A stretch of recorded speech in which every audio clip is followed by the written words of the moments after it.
In the town of Briar Glen, everyone knew Dr. Eliza Hart. She was the kind of doctor who still made house calls, who remembered the names of her patients' children and the birthdays of their dogs.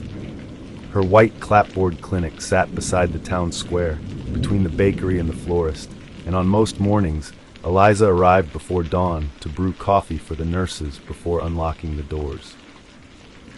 So when she didn't show up one October morning, the town felt it like a skipped heartbeat. By noon, her phone went to voicemail. By evening, her car was still parked in her driveway. By nightfall, the sheriff had broken into her home and found her purse, her keys, and her coat neatly placed on the kitchen table. Eliza Hart had vanished. Briar Glen had never seen a serious crime. There were no gangs, no drug rings, just old farms, tree-lined streets, and people who left their doors unlocked.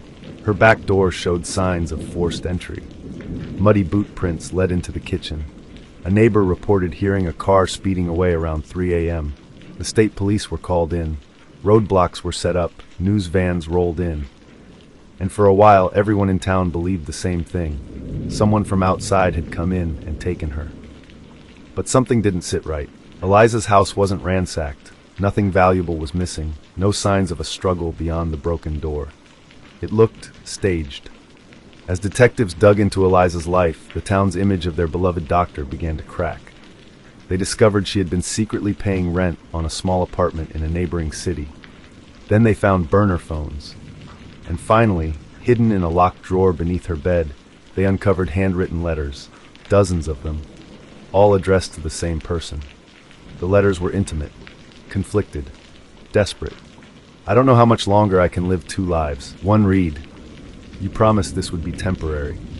Investigators now knew. Eliza had been hiding a relationship. The question was, with whom?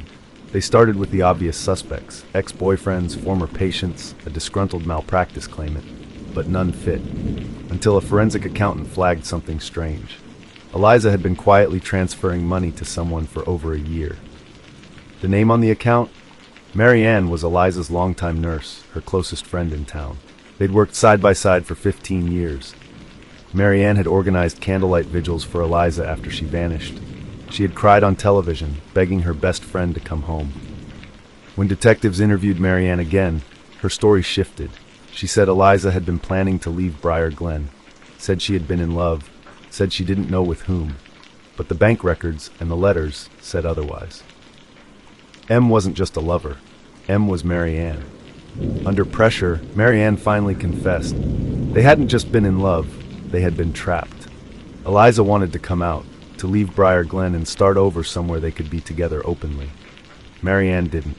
Her family, her church, her reputation, all of it mattered more than freedom. The night Eliza disappeared, they had argued in her kitchen. Eliza told her she was leaving, with or without her. Mary Ann panicked. She grabbed the only thing within reach, a heavy ceramic vase. She didn't mean to kill her, but one strike was all it took. Mary Ann had staged the break-in. She'd dragged Eliza's body into her car and driven to a remote quarry outside town, where she buried her beneath loose rock and soil. For weeks, she played the grieving friend, but guilt is loud in a quiet town. A hiker found Eliza's body 2 months later. Mary Ann was arrested the same day. At trial, she wept as she admitted what she'd done. "I loved her," she said, "but I was too afraid to let her live." Never went back to being the same. The clinic closed, the doors stayed locked, and the town learned a truth as unsettling as the crime itself. You can know someone for decades and still have no idea who they really are.